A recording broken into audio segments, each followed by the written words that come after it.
You're watching France 24 on a momentous moment. According to the projections, a plot twist. We are not seeing, according to the polls of the last few days and 3 weeks, let's face it, which suggested it was going to be a possible far-right national rally majority. It is, in fact, according to projections from IPSOS, which have been accurate over the years, the Left Alliance on 172 to 192, a relative majority, but not enough for an absolute majority. Coalition building in second place, 150 to 170, the presidential majority of President Macron's alliance. Now, listening to the words of Jean-Luc Mélenchon, let's just take in the profundity of what he said. He called on President Macron to step down. He said he should not try to circumnavigate this in any way. He talked about the defeat of the president, in his words, the coalition.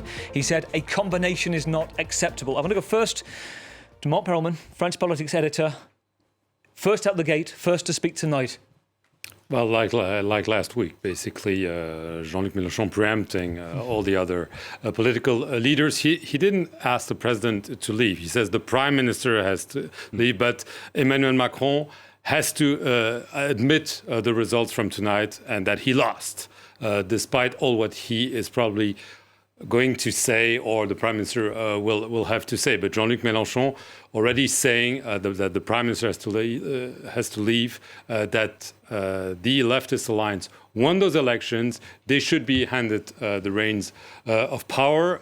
He said that they will apply their program, all of their program, and they're not willing to negotiate potential alliance. This could be a salvo, obviously, within this leftist alliance, because what's really going to be interesting is how you break down the figures within the alliance. There are 4 parties, and it seems, according to the polling we have, but Mathieu probably knows this better than I, that France Unbound is clearly not the dominant. They're ahead in terms of seat projections, but not that far ahead from the Socialist Party. And this was not the case. And so this could mean that Jean-Luc Mélenchon is already warning the rest of the left, don't go and negotiate with Emmanuel Macron an alliance, because he probably knows that's what's likely to happen. So he's taking the move, taking the moment, calling on Gabriel Attal to go, which, given the results we've got at the moment, he's in a position to be able to say that, depending, as you say, on the power structure. And I want to go to you in a second, Mathieu. I want to get a breakdown of, within that, the victorious Left Alliance, from Deep Ticolleron on the screen, who holds the power there?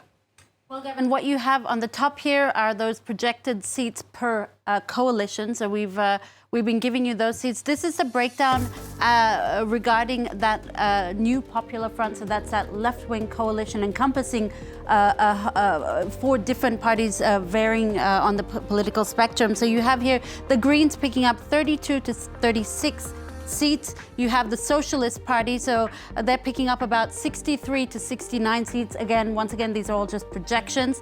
The France Unbound Party, that is Jean-Luc Mélenchon's party, they're projected to pick up 68 to 74 seats, and the Communists there about 10 to 12. So you really see that breakdown within this projection of that coalition, 172 to 192 seats projected to win. So they would be the party which would have the most seats per these projections, Gavin.